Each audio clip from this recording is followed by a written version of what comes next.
This webinar is entitled Shaping the Future of SNAP Ed Through the 2025 Farm Bill.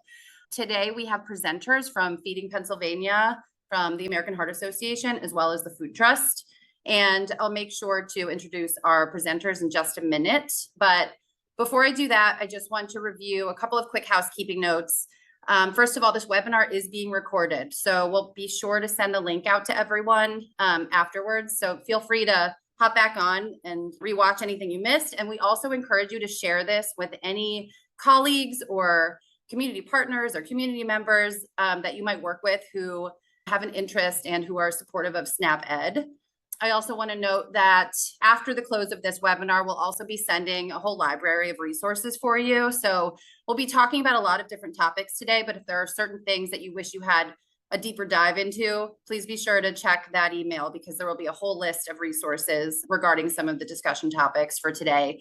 And then the last thing I want to say is that if you have any questions, feel free to pop them in the chat. We are going to make sure to try to answer them throughout the webinar, but some of them might be answered at the end during the Q&A. And if we don't get to your question, we also will include in the follow-up email some sort of frequently asked questions with some of the responses so that we can get to all of your questions. Today, as you saw in a lot of the promotional emails, we are going to be discussing SNAP Ed and the Farm Bill.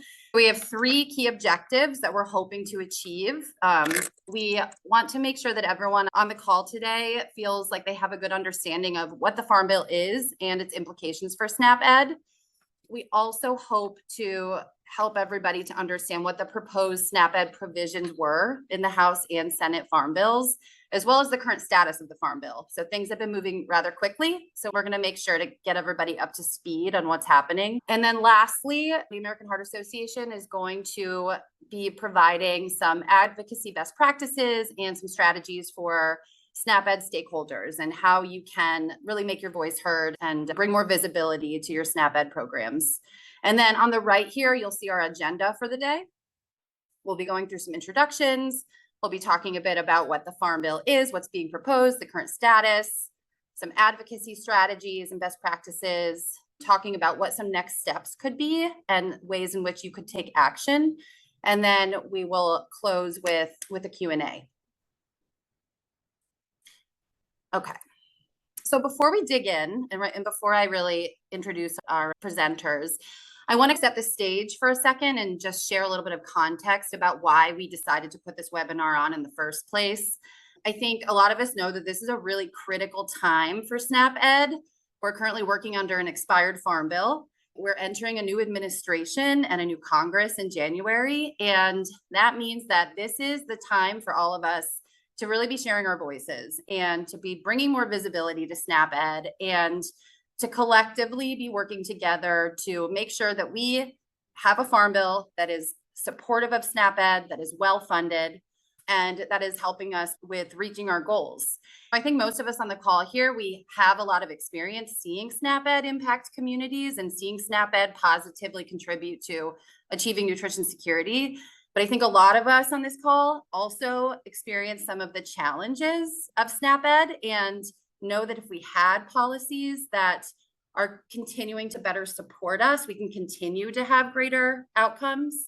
There's still a number of provisions that could be preventing us from having greater reach and achieving more. Part of that is right now we're not able to reach a lot of mixed income neighborhoods because there might not be 50% or more people eligible for SNAP Ed. So there are times where we're unable to reach everyone who's eligible. There's also some provisions right now in the Farm Bill that are preventing us from sharing information to community members who might be eligible for certain federal nutrition assistance programs. And I think, we've been facing a federal funding cap for a really long time. And despite that, the eligible population has nearly doubled since 2010, and funding just hasn't kept pace. So we know there are a lot of challenges, but we're still doing a lot of great work despite these challenges. But we know that there can be better policy priorities. And so I think I'll close with that this webinar, it's not just about keeping people informed and making sure that everybody has the status of the current Farm Bill. We also decided to do this just as a reminder that everyone here is really an expert in SNAP Ed. So you all know your programs, you know what the opportunities are, you know what the challenges are. you know how best what a supportive farm bill could look like. And so this webinar is really about providing people with tools to share the expertise that you already have and sharing some best practices to share your stories and everything that you already know about your programs. With that said, thank you for being here. And I'm going to go ahead and turn it over to our presenters. So I'm going to do some really quick introductions. First, we have Ryan Prater, who is Director of Public Policy at Feeding Pennsylvania. And then we have Graham Wilson, who is the Senior Lead for Federal Affairs from the American Heart Association. We have Katie Aquilina, who is the Senior Region Grassroots Lead for the American Heart Association. And then we also have our very own Mignon Verdell from the Food Trust, who is our Program Manager for Community Engagement. And I also realized I did not introduce myself, but my name is Katie Velazquez, and I serve as the Associate Director for Farm to School Programs at the Food Trust. You don't see my face up here because I am simply facilitating, and everyone who is sharing their expertise today will really be the star of the show. So I'm going to move us along and kick it off to Ryan. Thank you, Katie. Welcome, everybody, and good morning. A couple familiar faces on the call, but a lot of unfamiliar faces. So welcome. I'm Ryan Prater. I am with Feeding Pennsylvania, the state association of 9 Feeding America affiliated food banks. So again, I'm more on the policy side, know the background here. I'll try to run through some of just this general information, again, continuing to set the stage of what the Farm Bill and what SNAP-Ed is. So starting with what is SNAP-Ed, and realizing many on the call, if not all of us, are probably very familiar with SNAP-Ed, but just wanted to make sure everybody is on the same page as we move through this presentation. So SNAP-Ed is the nutrition education arm of the SNAP program. So those are for SNAP. We all know what SNAP, formerly food stamps, is. There's the other 2 components to that, which is SNAP-Ed, which is nutrition education, and then there's SNAP Outreach, which is the outreach and getting people enrolled. So those 3, the main benefit program, and then outreach and SNAP-Ed, make up the entire SNAP program. So again, as many of us on the call probably know, SNAP-Ed's designed to help encourage healthy food choices within a limited budget. And in Pennsylvania, what that looks like, it varies county to county, organization, but 21 community organizations that cover 52 of Pennsylvania's 67 counties develop programs, initiatives to deliver the nutrition education and facilitate the change that make healthy choices easier. So those examples, Healthy Pantry Initiative, Farm to School, Healthy Corner Store Initiative, those are the Feeding Pennsylvania and the Food Trust programs, but I know it varies everywhere, and there's so many different programs that kind of make up what SNAP-Ed is in Pennsylvania. The SNAP-Ed, like SNAP and all of the other food and nutrition programs, is funded through the federal Farm Bill every 5 years, or at least what's supposed to be every 5 years. And so then what is the Farm Bill? Thank you, Katie. The Farm Bill is the largest piece of anti-hunger and nutrition public policy in the United States. You might think Farm Bill, but isn't that for farmers? Doesn't that generally serve rural America, maybe more than other parts of America? But no, excuse me. The Farm Bill touches every community, every district, urban, suburban, rural, because it sets agriculture policy for the next 5 years, and we all have to eat, and we all are, whether we see it or not, are part of the big ecosystem that is the agriculture ecosystem. So the Farm Bill, there's 12 titles. Nutrition is the largest, so that is always draws a lot of attention, that a lot of the funding in the Farm Bill goes to nutrition programs like SNAP. But other titles include conservation, crop insurance, research, reference prices, land grant universities. It really touches on a lot of different energy. The Farm Bill touches a lot of different sectors, not just what you might think of as farms and farming. So as I said, it sets the funding levels for these programs. It makes programmatic changes. So when there's those rules that you have to follow, that you have to sign here or do this, that's where this could be changed in the Farm Bill. And like I said, it generally determines agriculture and nutrition policy for the next 5 years. So it's really important, right? You set it and you have to work with it for 5 years. So when you can make those changes, you really want to work hard to make those changes when you have the opportunity. And as Katie said, we're currently working under a short-term extension. As you can imagine, Congress, as we've seen for even longer than the past 2 years, and I expect we'll continue to see, Congress, DC, tends to be gridlocked a lot, and it's hard to find compromise and hard to find consensus. So we're currently working under a short-term extension. We're probably about to get another 1-year extension. But in this past 2 years, we saw the House, which was controlled by Republicans, release a proposal, the Senate, which was controlled by Democrats, release a proposal with varying different perspectives on a variety of different programs, not just nutrition programs.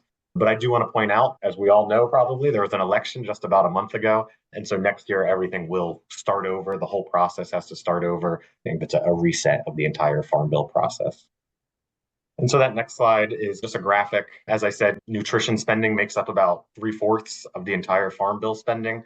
So you can understand why it's the largest pot of money to find offsets. And so it's always draws attention as it's the biggest pot of money. So if you're trying to fund other priorities, nutrition is where there is a lot of money. Of course, we want to prevent those cuts and those taking of money from the nutrition title.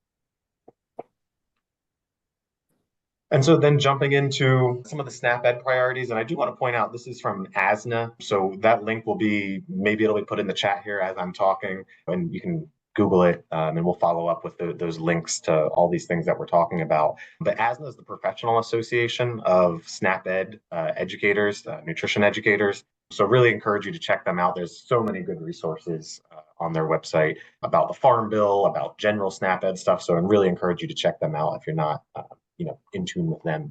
But their priorities, and we follow their priorities as they're a national organization that can gather feedback from across the country. So goal one was increase flexibility of SNAP Ed. So maybe not a surprise to you, but it was a surprise to me when I started looking into these things. SNAP Ed is not allowed to promote enrollment in SNAP. I know it's very crazy to me. I still can't fully wrap my head around it, other than, of course, there's politics behind the scenes, but we want to get that changed. We would SNAP Ed providers to be able to help people enroll in SNAP, not just provide the nutrition education. We understand what good is SNAP Ed if you're not also enrolled in SNAP. We want to change the targeting requirements. As Katie mentioned, the 50% threshold for programs, SNAP Ed programming. We'd like to at least make that a little more flexible so we can continue and not spend a lot of time administratively trying to find these areas or sites that are eligible. We'd like to serve more people. Of course, funding has been capped and limited, so we're serving more people with less. So we'd like to continue to see an increase to the SNAP Ed funding. We'd like to enhance program reporting and evaluation. That is a key component of SNAP Ed, is the evaluation piece. So continuing to make improvements there. And then, of course, maximizing SNAP itself, making sure benefits are adequate, that people have access, and then how can we incentivize those healthy food choices? So a lot more detail on the ASNA website, and of course, happy to answer questions at the end. And then just wanted to give you quickly what those two proposals look like in the past 2 years. Again, they will start over here in January, but just giving you the lay of the land, updating the SNAP promotion rule so that SNAP Ed providers can promote enrollment in SNAP was not included in either version of the bill. We'd like to serve more people, as we said. Unfortunately, the House bill capped funding at 2026 levels. There is still the CPI increase, but it would not add any additional funding. While the Senate version did add some, not the full 900 million that ASNA is looking for and we are looking for, but it did add some additional resources to SNAP Ed. For enhancing reporting and evaluation, states under the House bill would be required to set aside 5% for evaluation, which we know takes away from the actual programming. So the ASNA's position on that remains, if you're going to require this evaluation and require us to set aside 5%, we would also like the corresponding funding to go along with that, so it's not a cut to the core programming of SNAP Ed. In the Senate bill, there is no requirement to set aside that funding. And then finally, in just terms of general SNAP, maximizing SNAP itself, the House bill prevents future updates to the Thrifty Meal Plan, which is many in the anti-hunger and food insecurity community are calling a cut to SNAP, about $30 billion. While in the Senate bill, there are some general SNAP enhancements, so removing the drug felony ban and doing a hot meals pilot. For those of you in this space, hot meals for SNAP has been a very long time priority, and we continue to push on that across the board, across the anti-hunger and food insecurity community. And then I think my final slide is just, again, trying to help you with the background, is a timeline of what to come. So it all starts over in January. And so the House and Senate will each introduce new bill text. Of course, as we saw in the election, there was a change of power in the Senate. The Republicans took control. The White House switched hands, and the House is staying in control of Republicans. We do expect that bill text to look a little different, probably, than what we just saw and what I just reviewed. But this is the process, right? If Schoolhouse Rock, how a bill becomes a law. I was singing that in my head as I put out this slide. So there'll be the committee hearings, then it'll go to the full House and Senate floor. If the House and Senate have any disagreements, they need to get together, work out those disagreements. Then they'll have to pass the bill again one final time, and then it'll go to the president's desk for his signature. And I really just want to emphasize as we move into the Graham's part of the presentation here that there's an opportunity to influence the process at every step of this journey. And so that's some of the tools that I think Graham and the rest of the team are going to equip you with the rest of this presentation. So always happy to answer any questions more on the process and the policy. Thank you, Ryan. And just to make sure it's clear, because when I took a peek at the registration and some of the questions that people were posing, a lot of folks were very interested in knowing how the House proposed bill was going to impact SNAP Ed. And so I just want to make sure it's clear that Ryan mentioned that there were these proposed provisions in both the House and Senate versions, but they're now void. And we are looking at a potential extension, right? And then a whole rewriting of a new farm bill with a new Congress. So to answer that question, right now, they're not going to impact the farm bill because they're not, that those versions are currently void. And then Mignon, did you see any questions in the chat? Nope. Okay. Thank you. Nope, I don't. Yep. Okay. Thank you, Ryan. Okay. So now we'll be moving on to Katie, I believe. So we're moving on to Katie, who is from the American Heart Association, and we'll be talking a bit about just the basics of advocacy and how we can make our voices heard. Yes. Hey, everybody. Can you hear me all right? Good. Yes. Okay, cool. Great. Hey, everybody. Really nice to meet you guys and talk with you about the work we're doing. Please excuse the Princess Leia's here. Talkative area. But yeah, so I'm really excited to talk with you guys about grassroots advocacy. It's something that I think people hear the buzzword of grassroots quite a bit, but they're not exactly sure what it means or how they fit into it, especially with some of the work that you guys do every day. So just want to give you guys a little primer on what that is and what it means and what you guys can do. So grassroots advocacy, if somebody asks what grassroots advocacy is, it's recruiting, educating, and engaging individuals to contact decision makers in advancing a policy issue. So this is something everybody can do, right? That's one of the great things about us as a democracy, right? We have the ability to talk with our legislators about the policies that we want to see and the things that we want to see that goes forward. And yes, it's great to have your CEOs and things as part of the conversation, and they absolutely should be, but it's really about the stories on the ground, not only the stories that you're seeing as individuals in your work, the things that you're seeing every day, the things that the clients and the users of your programs are seeing every day. Those are the things that really turn the tide. If anybody remembers math class, which I was never good in, but you can have those numbers and that's all great and everything, but why do you have a story problem? Because the story problem really gets you to understand the concepts of what we're talking about. And I think we all know that when it comes to the math and the numbers and the importance of food security, we got that on lock, right? We know, you guys know what the issues are, and that's great. And we have really great lobbyists and governmental relations directors that do those types of things, and they're really great. But it's really about those personal stories and personal connections that really rule the day. So really important about that. Next, please. So what is a grassroots action? What are these things that you can do with grassroots? One of the things I want to make sure is clear. I know a lot of us are probably like C3, and that's fine. If you're a C3 organization, now obviously talk with your leadership as to what they're comfortable with. But as a C3 organization and as individuals, you can absolutely do any number of these things to talk about what the issues are. Now, it may be a situation where you can't specifically say support this bill, but you can talk about my experiences are this, and these are why we need to have policies that support food security, funding for more SNAP, et cetera. And so the ways that you do this is really just reaching out to legislators and their staff, which, surprise, surprise, first of all, we pay them to listen to us. So don't be afraid to talk with them. And a lot of times the people you're talking with, at least at first, will maybe be their staff, And they're just really trying to get that information out there. They want this. So don't be afraid to do any of this. It's expected. It should be even more expected by them. So some of the things that you can do, and this is a short list, there's so many more things. You can do action alerts. So this is emails. So you can send an email. You as an organization, if you have a group email list or something like that, you can send out an email saying, these are what these issues are, letting people know what, to educate them on what the problems are, why we need that funding, things like that. And you could reach out to the legislators as well through email and say, listen, XYZ is the problem. I see this in my everyday life because at my food bank, we see these things happen. So you can do that. You can do social media posts. Hey, did you know that SNAP dollars can help stretch a family's budget? Can you do those kind of things? Making phone calls are super easy. They're super quick. They're not going to try to trick you or trip you up. Just make a phone call. Hey, it's really important that we support these policies because of XYZ. And tip on that one, if somebody's really doesn't want to talk to somebody, which I understand, especially these days, it can be like that, just call them after hours.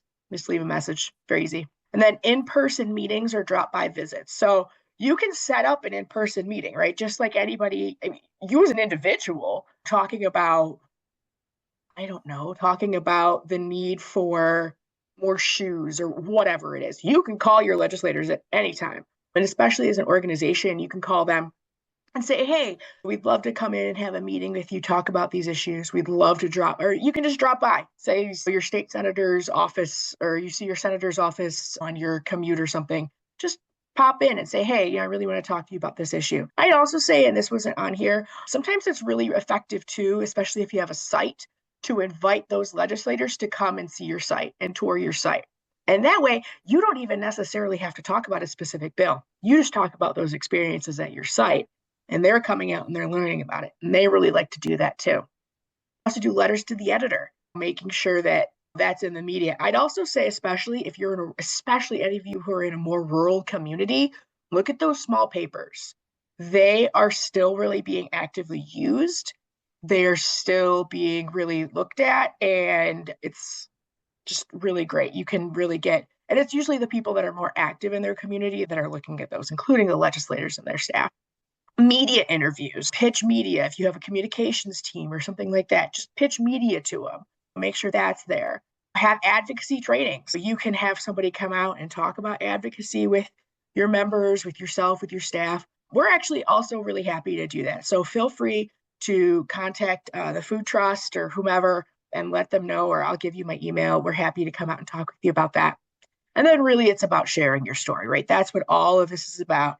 It's about sharing your story, sharing about your experience, sharing your clients or your community's experience with things. You can do that at city council, you do it at legislative committee, you can just stand on a soapbox outside your house, whatever. And then there's even more. There's a plethora of things you can do, and we're happy to help you with that. So next slide, please. So sharing your story, like why is that important? Why do we need to do that?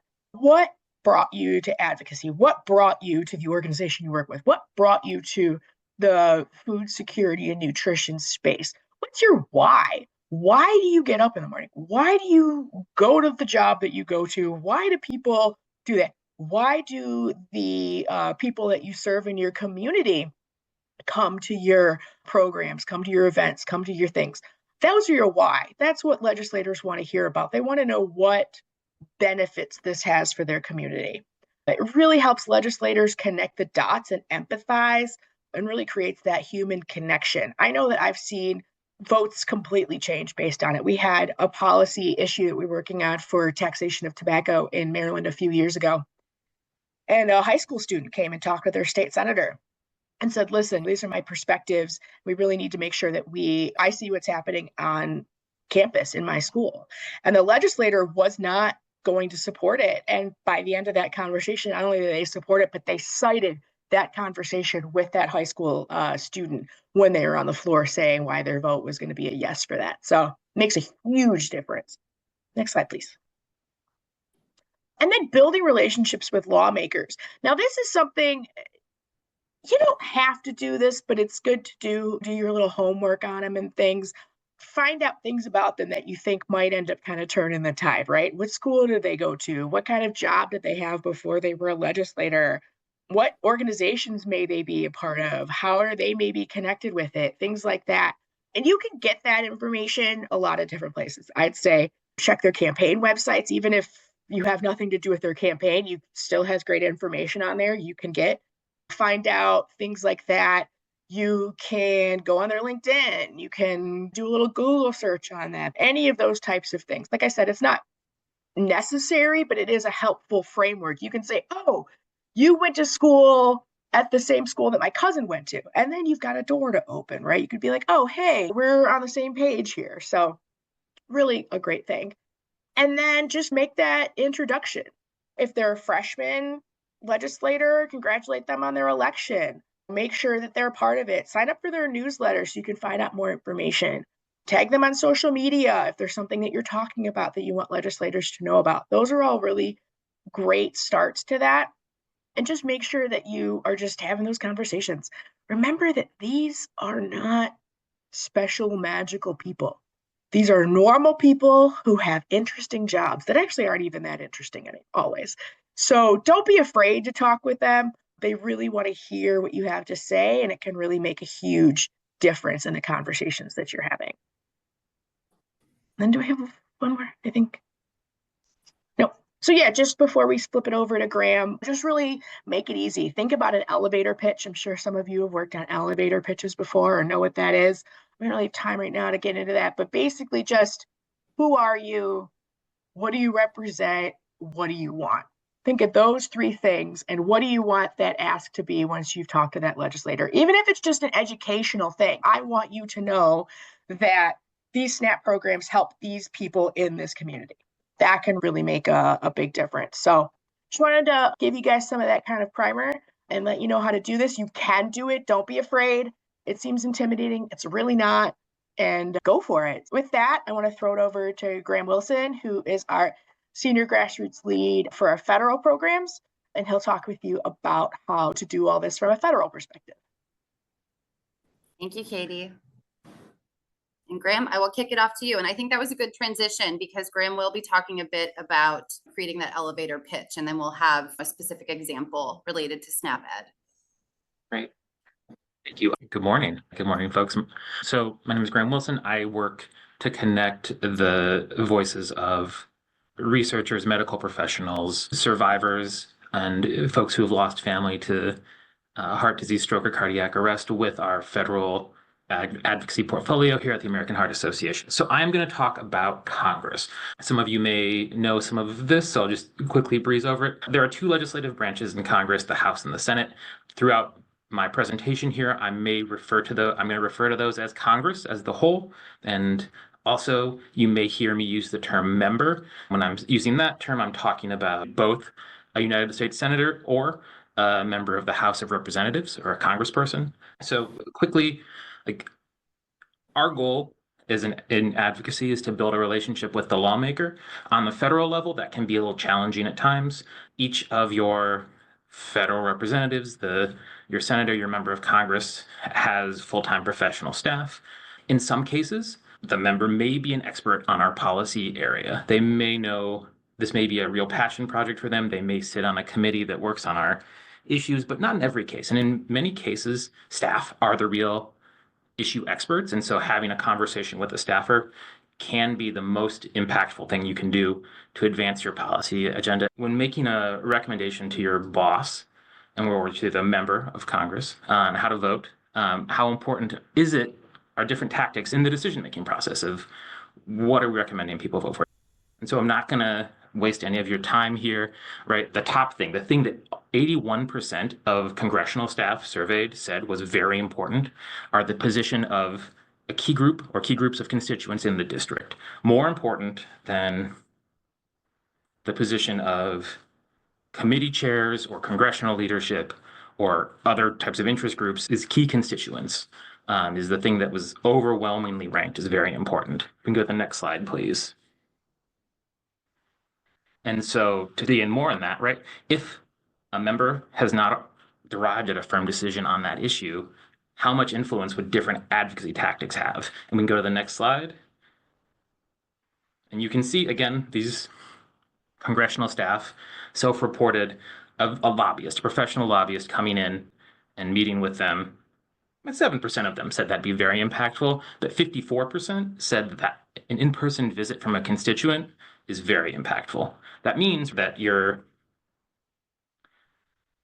making time to talk with a member of Congress or a senator or a staffer in these offices has a huge impact, or at least according to the staff, it has a huge impact on how they, and so that's huge. Can we go to the next slide, please? Thank you very much. Katie talked about the importance of stories. Stories are the way that we can leave an impact in our conversations. The way that you can see that 84% of staff saying it's very important is because when someone comes and visits their office, they share a story, and that story really wraps the facts of these issues and puts a personal spin on what we're doing and why the issue is so important. So can we go to a next slide? Thank you so much. So as you're thinking about your story, and it can be your story as a person, it can be a story as an organization, it can be you working with someone in a community that you serve who's telling their story. I encourage you to use this framing. We call it the 60-second advocate. You may have more than 60 seconds, right? This is the sort of elevator pitch that we've been talking about. So to start, you want to describe who you are, or have this person describe who they are or who you serve. You talk about where you are based.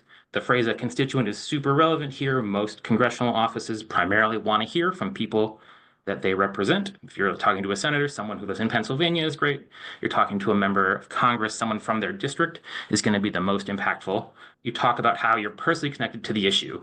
For the American Heart Association, especially for the last time that I used this slide, it was sudden cardiac arrest. But for you all, it's obviously going to be something else. Explain how it impacts your life or the community if you're not talking about your own experience, and highlight some relevant or compelling facts that really personalize the issue.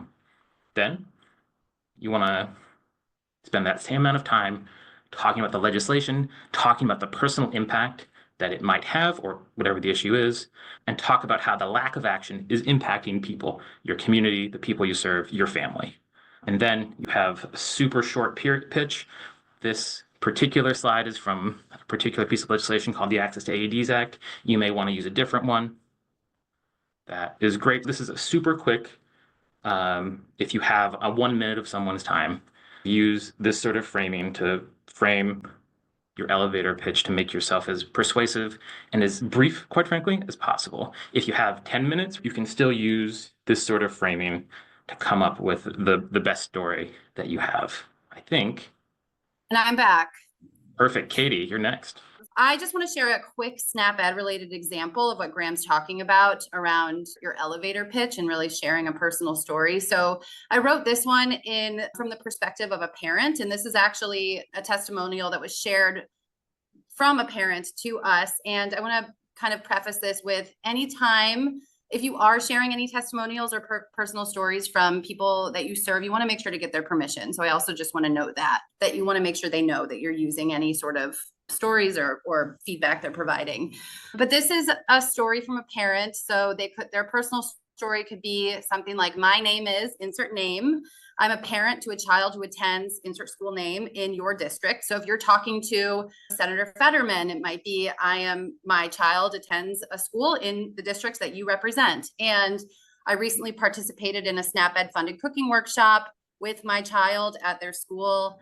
And my daughter has always been very picky, doesn't like certain shapes and textures, but since doing this class, she's changed. She loves every meal we prepare through the program. And now we always go back to the recipes and we remake them, and she loves it. And so this personal story, it really shows the connection that this family had with each other in the kitchen through food and through the SNAP-Ed program, and how it's setting these lifelong habits for the future. And so the next part would be linking it then back to the issue, or linking it back to, if we're thinking about SNAP-Ed, linking it back to some of those ASNA priorities that Ryan discussed earlier. And so thinking about how those priorities how having those goals included in a new farm bill could really make this program that this parent is describing even more effective. So linked to the issue, the legislation that I'm here for today would expand access to programs like this one. It would ensure that for low-income families in schools with mixed income populations, so that's an example of something we discussed with the priorities. It would ensure that schools with mixed income populations who currently don't qualify can benefit. And programs like this one can set the stage for families to experience life-changing benefits of nutrition education and healthier living. And if more children learn to prepare food and develop a love for nutritious eating, we're building a foundation for healthier communities. And this is an investment in our future. And then, of course, depending on if you are the one talking to a member of Congress and you're sharing your story, you might want to be sure to talk with your organization, and you either will represent yourself as an individual, or depending on your organization's position on some of these issues, you could represent yourself as a representative of your organization, but check with your leadership first.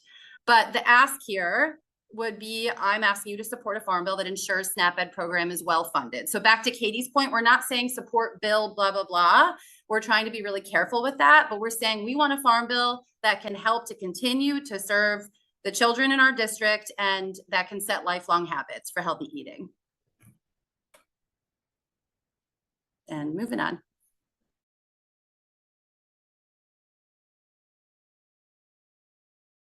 Graham, you're muted. We're always muted, aren't we? Apologies, everyone. So what I encourage you to do when you think about federal advocacy is think both long-term and short-term. And what I mean by that, right? Ideally, we want to have our lawmakers champion our issues or champion the work being done in our community. We want them to show up and be super present and know everything about what we care about. We also want to build a connection either between ourselves and our organizations or the communities we serve and the lawmakers and their staff. You don't just start there. You can't. And there's a lot of critical things that are going to need to be happening before you may be able to build the types of connections with staff, with lawmakers, to get them to a place where they're a real champion for you. And so to reach those long-term goals, we need to be thinking slightly more short-term. And to that purpose, right, our goals can't just be to have someone come to one of our facilities or show up to an event and talk about how great they are. It'd be great if that's the case, but that may not always happen. So let's start short-term, right?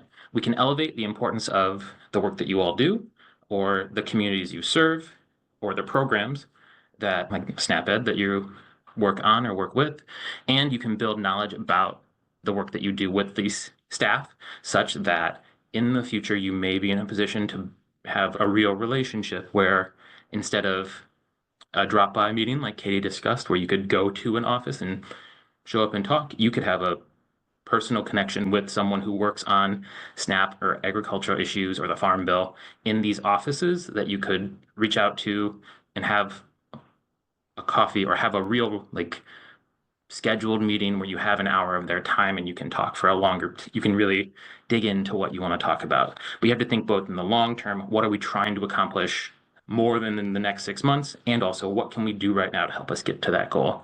Go to the next slide, please. As you're thinking about what do you do here, right? I have some best practices that I encourage you to think about. One, be aware of the congressional calendar. It's been talked about before. There's a new Congress starting in January, and that means a number of different things. One, it means that right now Congress is trying to get everything possible they can get done before the end of the year when this particular Congress ends.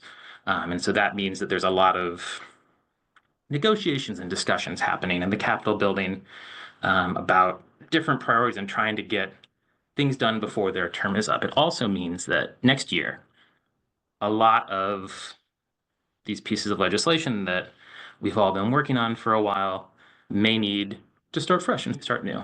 There are going to be new members of Congress. People are going to be in different roles. Staff may have moved from one office to another, or some elected officials have retired and are no longer in office. You have people who are brand new. Just an aside, when someone is a freshman or a new member of Congress or a new senator, they often don't have full-time staff right away. And that means that it may be tough to meet with them until March or so, when they may have more staff in place to manage their schedules, help them understand policy and that sort of a thing. So it can be messy. Also, next year, there'll be a congressional calendar that we released when Congress is in session here in Washington, D.C., and when they're not.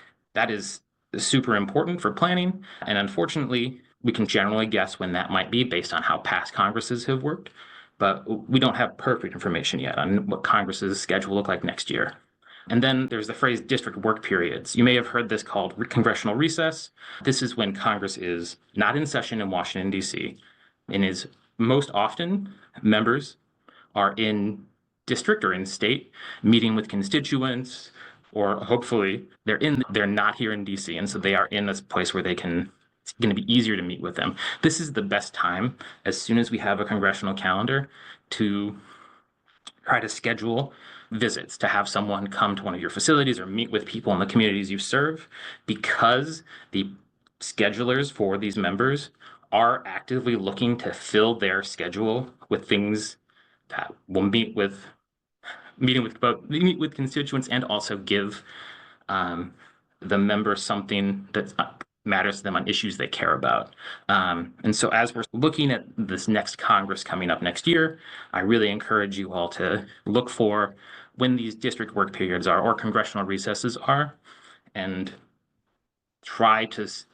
and we'll talk more about what it means to reach out to a scheduler and what that looks like in a moment, but it's a great opportunity. Last point, and then I know I am running way over time, so apologies. Congress can be a chaotic, hectic place.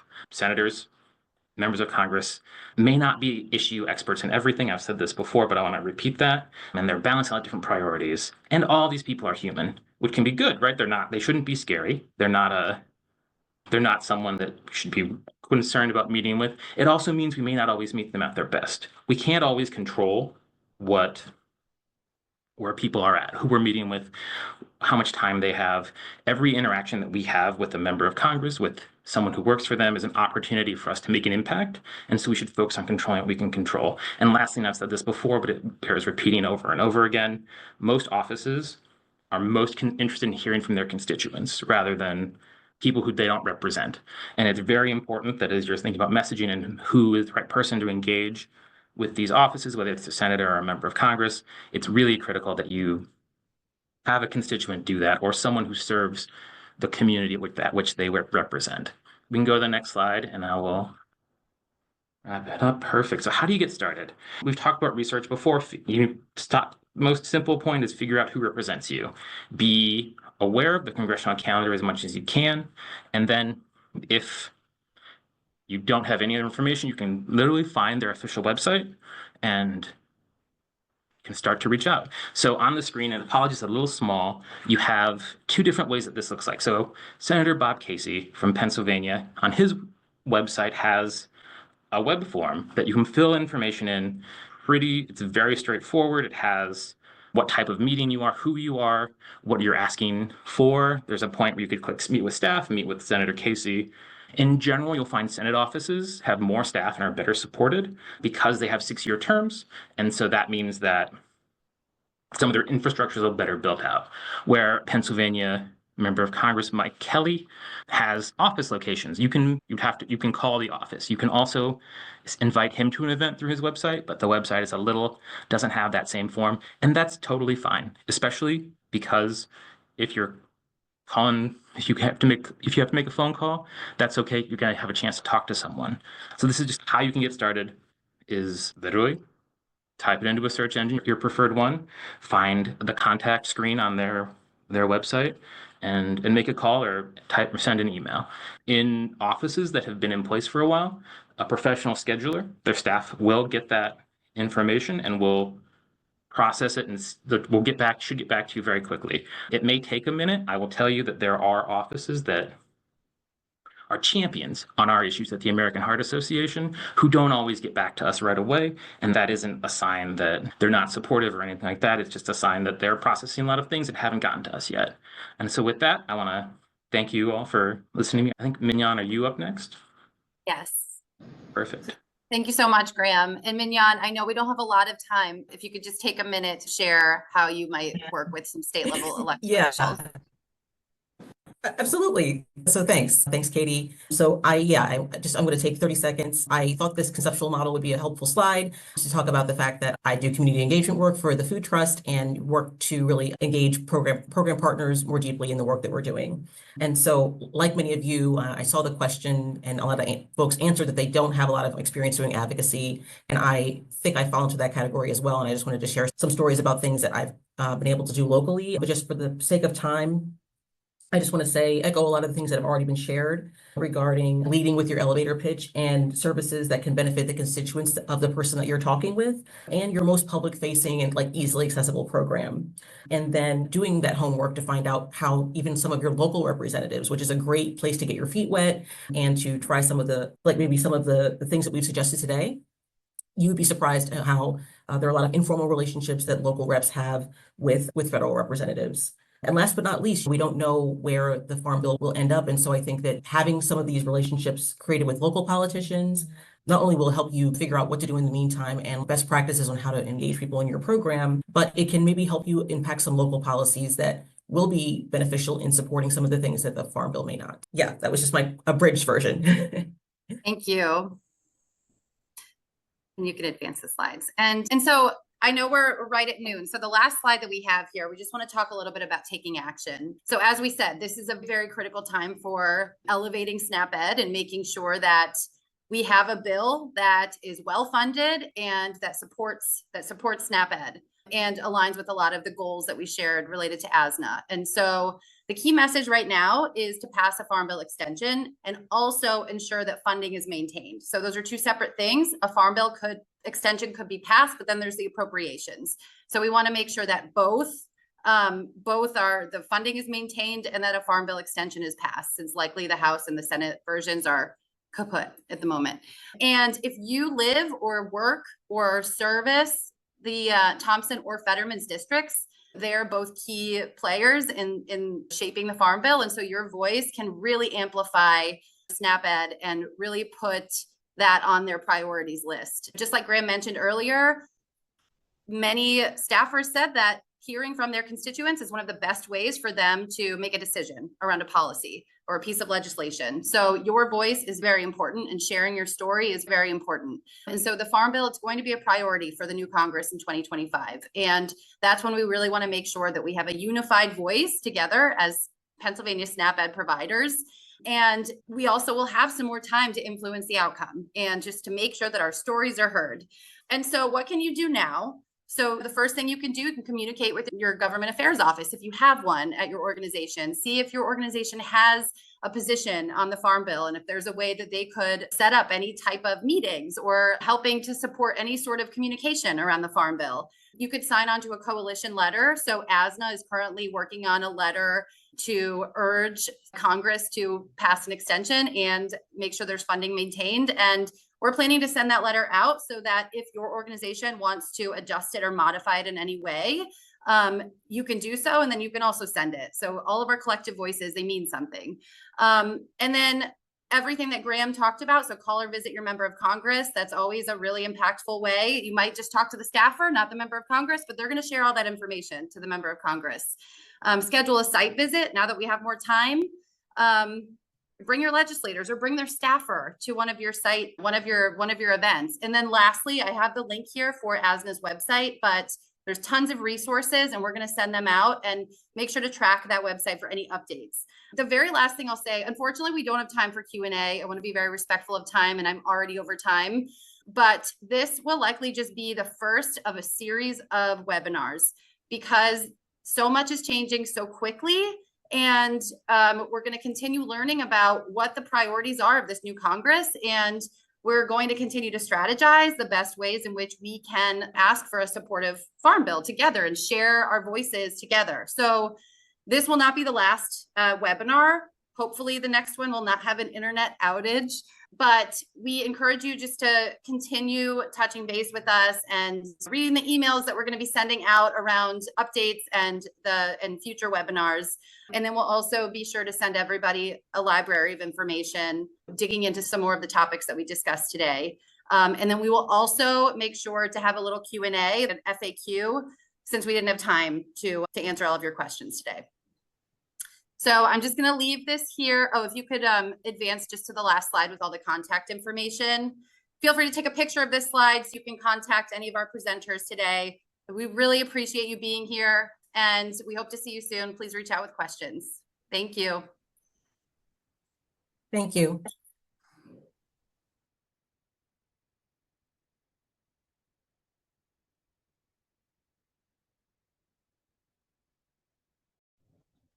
Thank you very much.